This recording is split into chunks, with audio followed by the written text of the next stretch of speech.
I could feel more fulfilled in the area. So I was doing that. And I did it. I got very busy again, but out there. And it was good because obviously I did follow what I felt I wanted to do. So it was all about self-development. And then I trained in homeopathy, and I had a busy practice for 15 years. So I was quite successful. I was a cookery teacher for 6 years before becoming a homeopath. And it was all good stuff. And it gave me some satisfaction, and I felt better about myself. But it wasn't enough. And I didn't know why. But at least that took some pressure off Michael.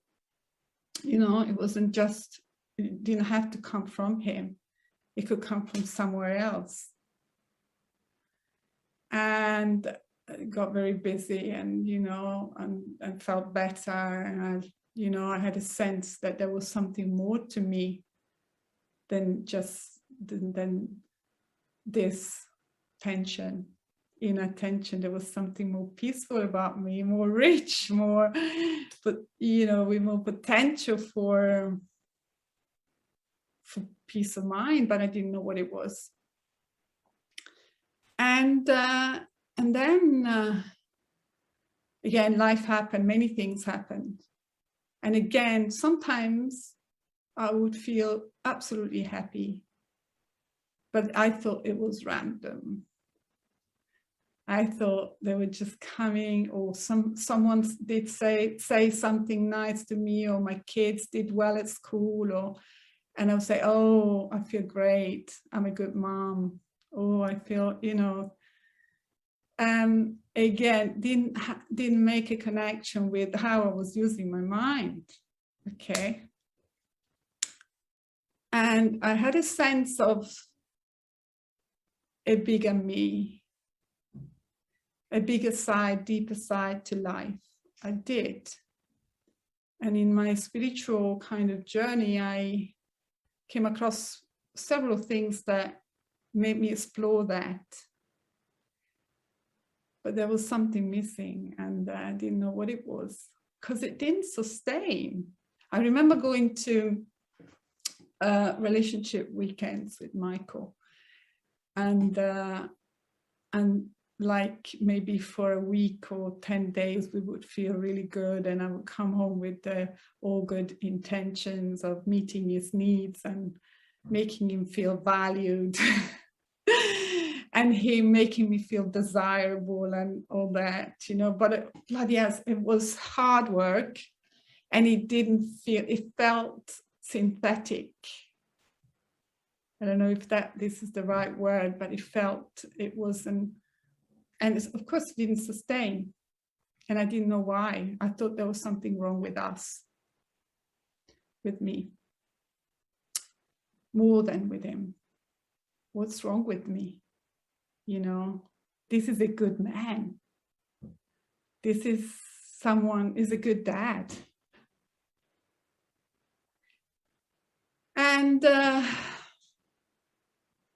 And then, yes, and then, like all of you on this call, I think, but not all people who will listen to this, I came across something that explained a very simple thing that I overlooked and I didn't appreciate all those years of what at times felt like torture.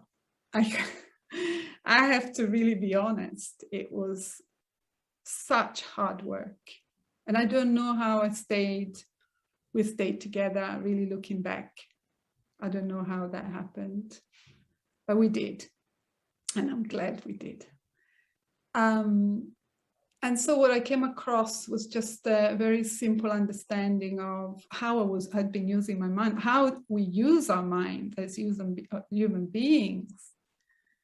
And it was an explanation that nobody's ever given me. Not so simple and strict. There was always some other extra attached to it that needed to be done in order to feel a certain way. This one didn't have anything on top. But not only that, I had my first realization of how beyond all the stories and the noise and the thinking and everything that was going on in my mind, especially during those difficult years, beyond that, there was nothing to fix about me. And I had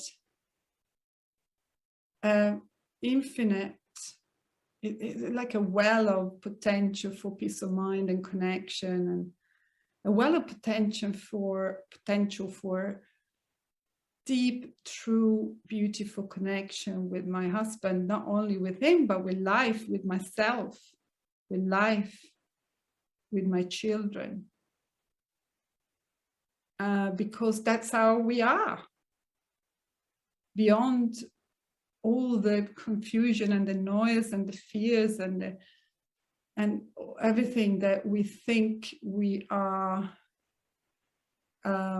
sentenced to live within, there is this other thing going on, which I felt sometimes, but of course I never really quite embraced and acknowledged and owned and embodied. I thought it was just random or to do with something outside in the world happening, you know, around me. So I had the first realization, and it's a mystery how we get to realize that sometimes and touch that space and think, oh my God, it's true for me as well. I'm not an exception, and it's true for everyone else. It's true for Mikey. It's true for my kids, who are often worried about so much or worried sick about them. It's true for them too. So we all have it equally. How beautiful is that?